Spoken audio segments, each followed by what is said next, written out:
다시는 일본에게 지지 않을 것입니다.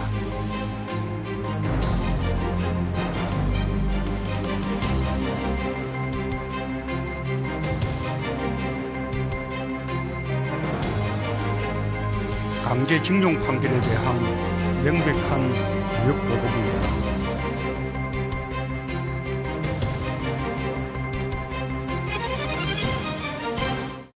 네, 우리 대법원의 강제징용 판결이 일본의 경제 규제 도발의 배경이 됐다는 것은 사실상 여러 차례 알려진 내용입니다. 그래서 오늘 변대변에서 이 문제 한번 다뤄보도록 하겠습니다.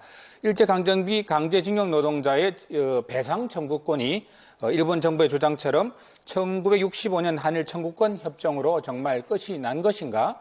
그래서 국제적 약속을 지키지 않은 믿을 수 없는 나라 한국의 경제 규제 조치를 강화할 수밖에 없다는 일본 정부의 주장이 타당한 것인가? 몇 가지 쟁점을 중심으로 짚어보겠습니다. 오늘 이야기 함께 나눠주실 두 분 변호사 모셨습니다. 고지연, 이지욱 두 분 변호사십니다. 반갑습니다. 먼저 강제징용 배상 판결 어떤 내용인지 좀 설명해 주시겠어요? 예, 일제강점기 당시에 강제징용됐던 네. 근로자들, 피해자들이 네네. 일본 기업을 상대로 낸 위자료 청구 소송입니다. 네. 여기에 관해서 지난해 10월이죠. 우리 대법원이 이제 피해자들에게 네. 위자료로 1억 원씩 지급하라는 승소 판결을 내린 사건입니다. 네네. 일본은 이에 대해서 1965년에 있었던 한일 청구권 협정으로 네. 개인 간의 청구권, 배상 의무 이런 것들이 다 끝났는데 네. 지금 무슨 소리를 하느냐 이런 취지로 항변을 했었고요. 네네. 우리 대법원은 이런 해석은 결국 일본 정부의 정치적 해석에 불과한 것이다. 네. 그래서 불법 행위를 전제로 한 개개인의 청구권은 남아있다. 이렇게 확정을 한 것이죠. 우리 대법원은 그렇게 판단을 한 거고, 그죠? 예. 사실 이 판결이 일본이 경제 규제를 하게 된 배경으로 지금 꼽히고 있는데요.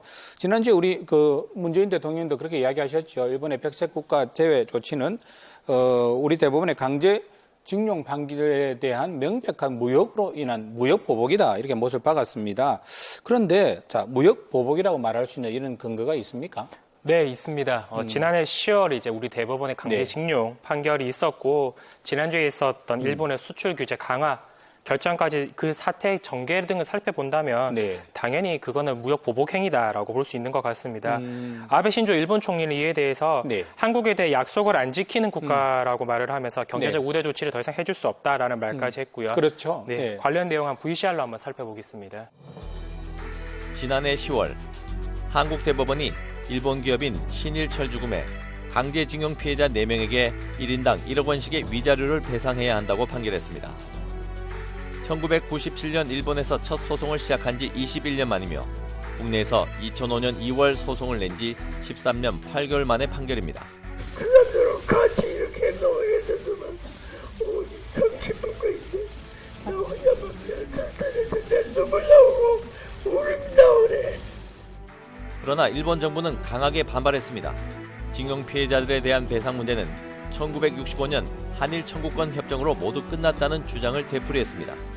今般の判決は国際法に照らしてありえない判断であります。日本政府としては毅然と対応してまいります。 일본은 우리 대법원의 판결을 받아들일 수 없다며 정부 간 협의와 중재위원회 개최를 요청했습니다. 우리 정부도 문제를 해결하기 위해 한일 양국 기업이 출연한 재원으로 피해자에게 위자료를 지급하는 방안을 제안했습니다. 그러나 일본은 이를 거부했습니다. 그리고 이때부터 일본 정부의 입장이 달라지기 시작했습니다. 반도체 소재를 포함한 세계 품목 수출 규제 강화를 발표하고 동시에 백색 국가 대상에서 한국을 제외하는 법령 개정안 고시를 단행했습니다. 아베 신조 일본 총리도 본격적인 여론전에 나서기 시작합니다. 한국이 국제적 약속을 지키지 않으면 우대 조치를 줄 수 없다고 판단했다. 국제적 약속이 휴지 조각이 됐다라며 논쟁에 불을 지폈습니다. 결국 일본은 지난 4일 1차 수출 규제 강화 조치를 단행했고 이어 이달 2일 수출 우대 조치인 백색 국가에서 한국을 제외하는 법령 개정안을 통과시켰습니다. 무기 개발 등에 사용될 수 있는 전략 물자를 엄격하게 관리하기 위해 국제적 약속을 지키지 않는 한국을 백색 국가에서 제외한다는 것이 일본의 주장입니다.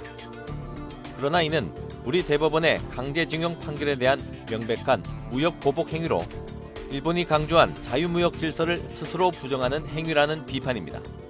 강제노동 금지와 상권 분립에 기초한 민주주의라는 인류 보편적 가치와 국제법의 대원칙을 위반하는 행위입니다.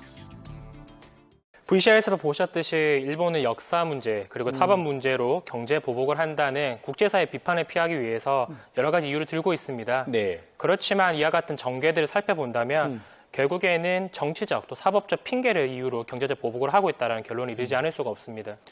네, 뭐 간단하게 정리하자면 일본은 1965년 한일 청구권 협정이 맺어지면서 모든 것이 해결됐다고 지금 뭐 주장하고 있는 거고, 그죠? 그런데 우리 사법부는 무슨 말이냐, 법리적으로 따져봤을 때 그렇지 않다라고 결정을 내린 거란 말이죠. 자, 쟁점별로 한번 다퉈보겠습니다. 첫 번째 쟁점입니다.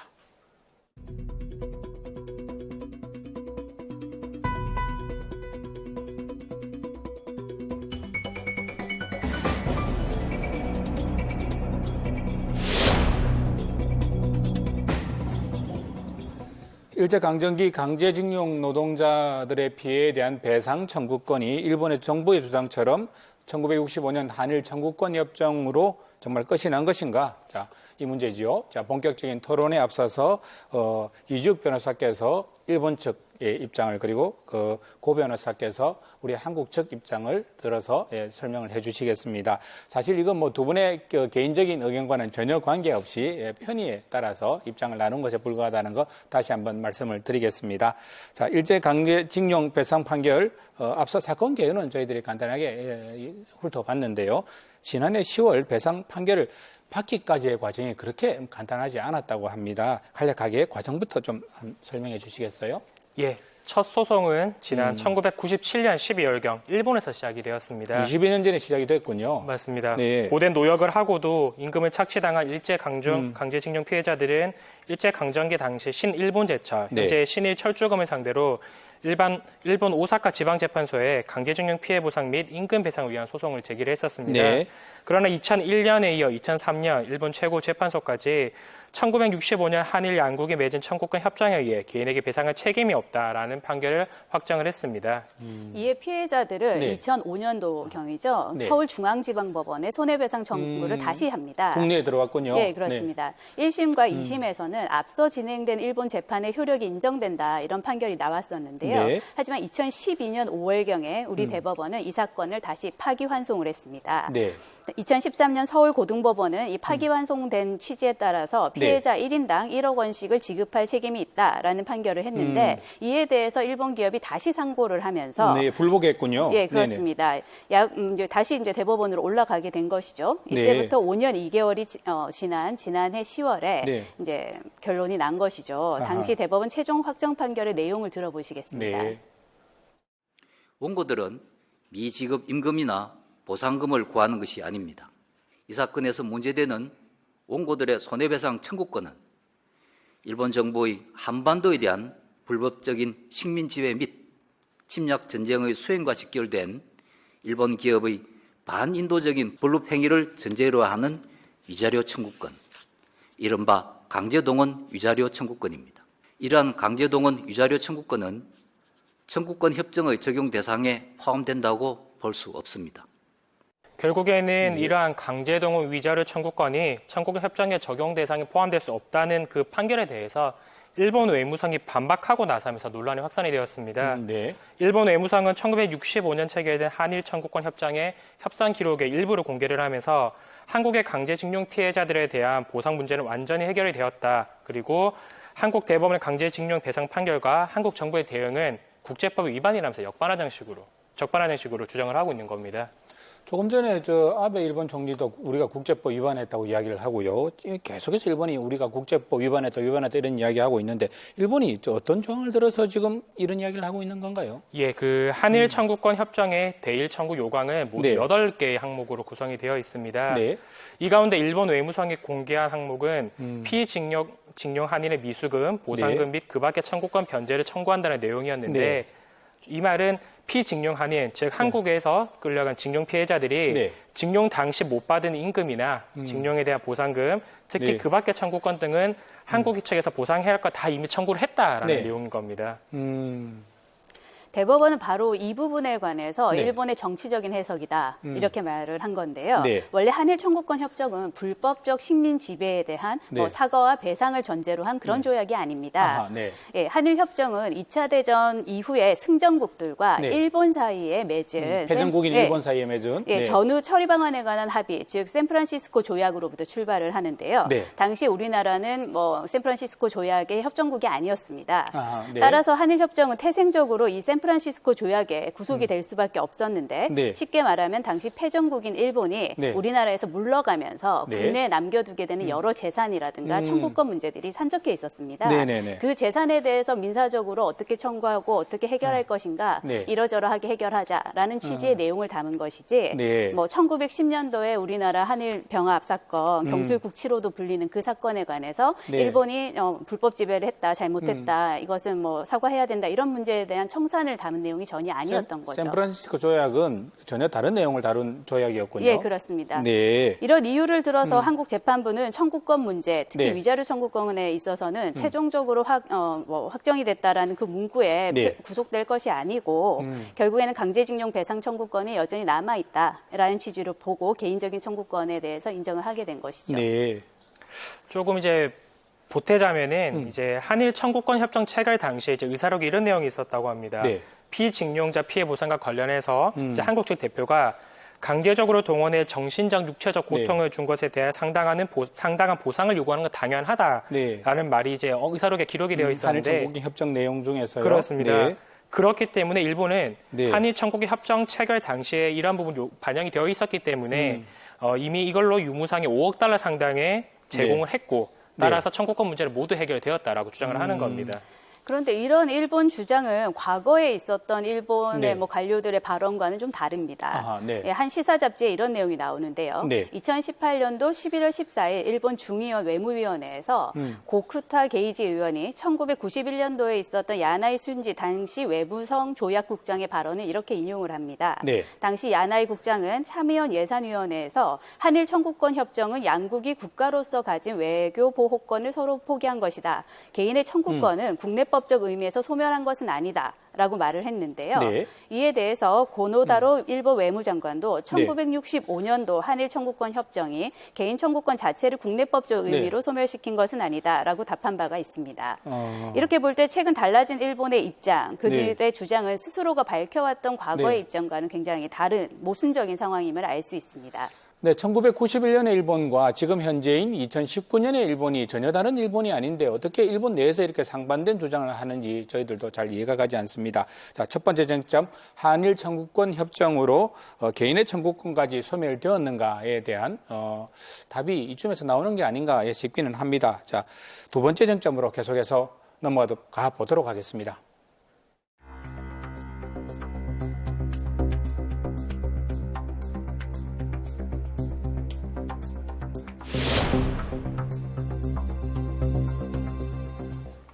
자, 두 번째 쟁점입니다. 배상인가 보상인가 이 문제인데요. 배상과 보상의 차이를 아마 아시는 분은 또 아시고 또 모르는 분은 또 모르실 거예요. 저 이주욱 변호사님 이 부분 좀 정리해 주시겠습니까? 예, 보상과 배상. 정치권에서 특히 뭐 법을 제정할 때도 네. 이 부분에 대해서 보상이냐 배상이냐를 가지고 굉장히 치열하게 다투기도 합니다. 네. 그래서 배상과 보상에 대해서 설명을 좀 드리겠습니다. 이제 보상과 배상은 손실 보상과 피해 보상으로 정확히 볼 수가 있는데 네. 이 보상은 정당한 행위지만 손실이 발생하는 경우에는 보상이라고 하고요. 네. 배상이라는 경우는 애초에 불법하거나 위법한 행위로 발생한 피해에 대해서 네. 보전하는 거를 이렇게 부르고 있습니다. 이게 바로 이 배상이냐 보상이냐의 문제가 강제징용 노동자 판결과 또 한일 청구권 협정의 관련성 여부를 따지는 두 번째 쟁점이라는 이야기인데요. 고 변호사님 어떤 이야기인가요? 네, 일본은 한일 청구권 네. 협정으로 네. 개인적인 청구권 문제가 모두 해결됐다 이렇게 계속 주장을 하고 있는데요. 네. 하지만 일본 측의 주장에는 제일 중요한 전제가 빠져 있습니다. 어떤 부분인가요? 바로 식민 지배의 불법성이라는 부분인데요. 네. 앞서 이 변호사님께서 설명을 하셨지만 국제조약에서 사용하는 법률 용어는 대법원은 그 용례와 뜻이 굉장히 구체적이고 명확하게 규정이 되어 있습니다. 각 단어 어떤 단어를 사용할 것인가에 따라서도 그 조약국들이 굉장히 치열하게 다투기도 하는데요. 아무 단어나 끌어와서 쓰지 않는다는 것이죠. 그런데 한일 청구권 협정 어디에도 또 최근에 일본이 공개한 외무성에 관련 자료들 어디에도 식민 지배가 불법적으로 이루어졌다라는 점을 인정하는 취지에서 배상이라는 표현은 전혀 나오지 않습니다. 일본은 식민 지배를 합법적인 지배였다고 지금도 주장하고 있는 거란 말이죠. 예, 그런 전제에서 출발했기 때문에 이 협정에는 그 보상이라는 표현만 있을 뿐이죠. 네. 이어서 설명 좀 더 드리자면은 한일 청구권 협정에는 과거 대한제국과 일본 사이에 체결된 모든 조약과 협정의 효력에 관한 내용들이 있습니다. 이것을 그런데 양국이 이제 다르게 해석하는 건데요. 자, 일본은 합법적인 지배였고 우리는 불법적인 지배로 보겠다는 것에서 이제 서로 견해가 달라지는 겁니다. 이에 따라 일본의 한일 청구권 협정에 따라 유무상의 5억 달러 상당의 배상을 했고 그에 따라서 이거는 독립 축하금 명목으로 제공을 했다라고 이렇게 주장하고 배상이 있는 아니라 겁니다. 그냥 5억 유무상 5억 달러는 일본이 제공한 유무상 5억 달러는 배상이 아니라 독립 축하금이다. 한국이 독립한 거에 대한 말도 안 되는 이야기군요. 네네. 네, 일본의 기본 시각은 계속 언급됩니다만 조선에 대한 식민 지배가 합법적이었다. 그렇기 때문에 배상을 할 필요가 없다라는 건데요. 이 자체로도 굉장히 어이없는 주장이긴 합니다만 일본의 주장을 그대로 받아들이게 되면 결국 자가당착에 빠지는 결과가 됩니다. 한일 청구권 협정으로 제공한 돈은 우리나라와 국민에 대한 뭐 불법적인 식민 지배에 그리고 수탈 엄청나게 많은 자원을 가져갔거든요. 이에 대한 배상금이 아니었다는 건데요. 그렇다면 이번 강제징용 노동자들이 받아야 되는 배상금, 특히 위자료 청구권 같은 경우에 소멸되는 것이 아닌 겁니다. 이 대목에 관한 우리나라 대법원의 입장을 들어보시겠습니다. 청구권 협정의 협상 과정에서 일본 정부는 식민 지배의 불법성을 인정하지 않은 채 강제동원 피해의 법적 배상을 원천적으로 부인하였고 이에 따라 한일 양국의 정부는 일제의 한반도 지배의 성격에 관하여 합의에 이르지 못하였습니다. 이러한 상황에서 강제동원 위자료 청구권이 청구권 협정의 적용 대상에 포함되었다고 보기는 어렵습니다. 36년 일제강점기가 불법이 아니라면 도대체 뭐를 불법이라 일컬을 수 있을까요? 참 일본의 역사인식이 아직도 이 정도인 것에 대해서 참 안타까움을 금할 수 없습니다. 최근의 일도 이런 잘못된 일본의 역사인식에서 비롯된 것이 아닌가라는 생각도 드는데요. 자, 강제징용 노동자의 배상 판결 그리고 한일 청구권 협정 세 번째 쟁점 이어가 보도록 하겠습니다.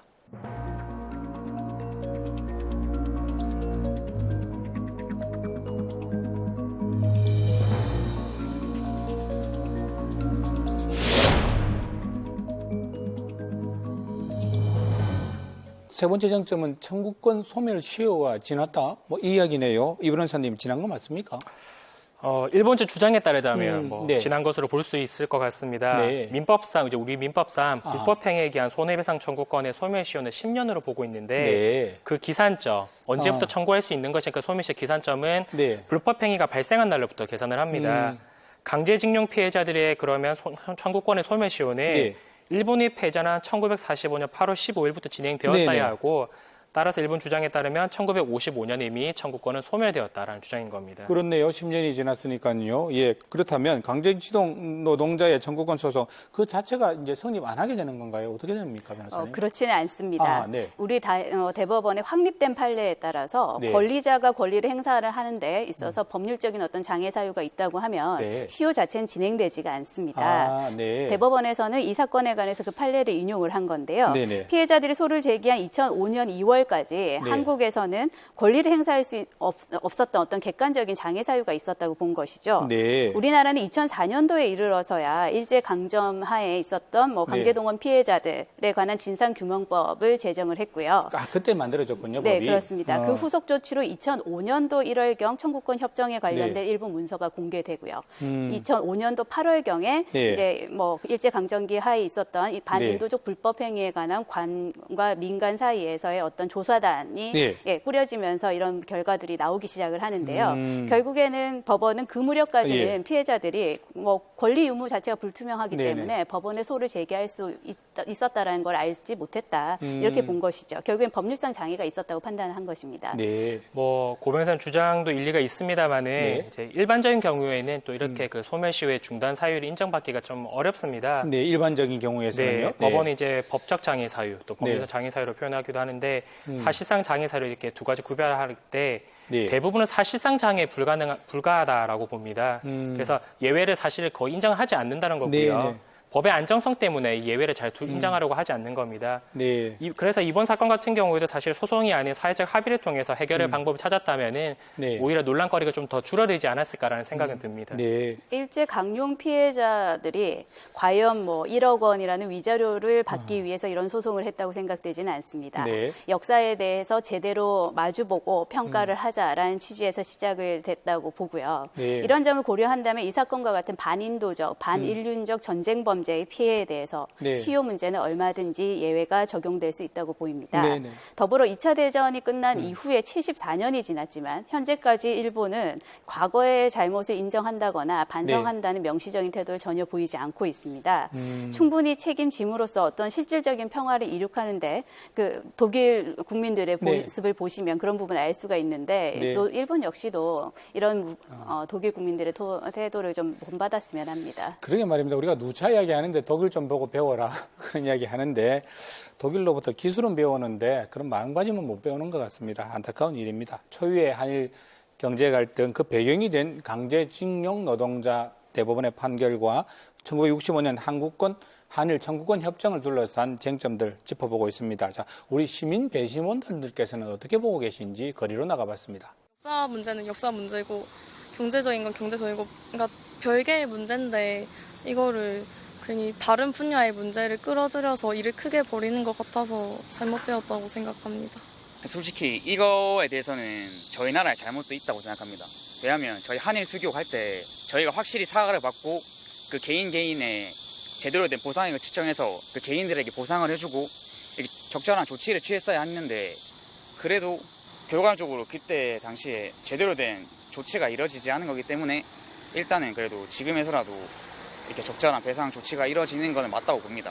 1965년에 맺었던 협정이 배상금 주긴 했는데 그게 제가 알기로는 국가 간의 배상 판결이고 사실 개인과 이제 그 국가 간의 청구권은 남아 있다고 알고 있는데 이제 그런 것까지 무시해버리고 사과조차 하지 않는 게 저는 좀 너무한 처사이라고 생각하고 제발 좀 사과라도 해줬으면 좋겠다는 마음입니다.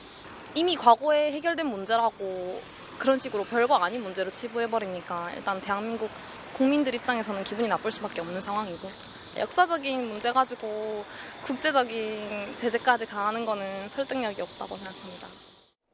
거리에서 만난 시민 여러분들의 이야기 들어보니까 쉽지는 않은 문제라는 생각이 듭니다. 자, 마지막으로 두 분께 최후 변론 부탁드리겠습니다. 어느 분부터 먼저 하시겠습니까? 예. 우리 국민이라면 네. 일제강점기 당시의 식민지로서 어떤 수탈을 받았고 아픔을 당했던 부분에 대해서 기억을 할 수밖에 없습니다. 네. 일본 강제징용 피해자들 역시 가장 참혹했던 순간의 산 증인이라고밖에 할 수 없는데요. 네. 이분들의 소송은 1997년도에 시작돼서 무려 21년 만인 지난해 10월에 서야 이제 승소 판결을 받게 되었습니다. 네. 소송을 시작할 때 당시에 원고는 총 4분이었는데 네. 선고일에 출석을 하신 분은 아까 뭐 화면에 잠시 나왔습니다마는 네. 98세에 휠체어를 타고 온 이춘식 어르신 한 분뿐이었습니다. 네. 나머지 분들은 다 돌아가셨다는 건데요. 이 판결은 징용 피해자 개개인의 문제가 아닙니다. 네. 일본은 패전 후에 74년이 지난 현재까지도 단 한 번도 우리나라에 공식적인 어떤 사과를 하지 않았습니다. 그 과정에서 있었던 반인도적, 반인륜적 전쟁 네. 범죄에 대해서 한 번도 뭐 명시적으로 고개를 숙인 적이 없다는 것이죠. 오히려 현재 우리나라 대법원에서 내린 이 판결을 가지고 뭐 핑계 삼아서 국내에 어떤 네. 여러 가지 혼란을 일으키고 경제 제재다 뭐다라는 명목으로 압력을 행사하는 모습을 네. 볼 수 있습니다. 이러한 상황을 우리나라 국민 중에 누가 납득을 할 수 있겠습니까? 네. 부디 일본 정부는 지금이라도 한일 관계에서 진정한 평화 구축이 어떤 것인지 그 길을 모색하는 방법을 깊이 생각하시기 바랍니다. 네, 오늘 프로그램의 전개를 위해서 네. 일본 측의 주장을 제가 전달은 했습니다만은 네. 사실 뭐 저의 입장 역시도 고재현 변호사의 의견과 비슷합니다. 편치 않으셨죠? 현재 이제 진행되고 있는 이러한 법리 공방에서 간과해서는 안 될 것이 바로 식민 지배의 불법성을 명백하게 명시적으로 놔둬야 된다는 겁니다. 네. 한국과 일본은 1965년 한일 청구권 협정 당시에도 식민지의 불법성에 대한 부분은 합의하지 않았습니다. 바로 이 부분은 서로 간에 건드리기 어려웠던 부분이었던 것 같고요. 네. 그 과정에서 실제로 그 식민 지배 당시 피해를 입었던 일본군 성노예라든지 또는 강제징용 노동자들의 이러한 의견들은 무시되었고 외면되었습니다. 이제는 그 문제에 대해서 다시 맞닥뜨린 게 아닌가 싶은데 네. 역사에 생략은 없다라는 말이 있습니다. 네. 이러한 그 말이 새삼 큰 울림으로 다가오고 있고요. 이 문제가 오늘에서라도 지금의 2019년에 이르러서라도 다시 한번 국민들이 마음을 모아서 관심을 모으고 또 해결이 되었으면 하는 바람이 있습니다. 오랫동안 퇴적되듯이 이게 기꺼이 쌓여온 문제라서 사실은 실체적 진실에 다가가기가 쉽지는 않습니다. 그렇지만 또 우리가 또 우리 국민이라면 또 알아야 될 문제이기 때문에 오늘 이 어려운 법리 문제를 저희들이 한번 다뤄봤습니다.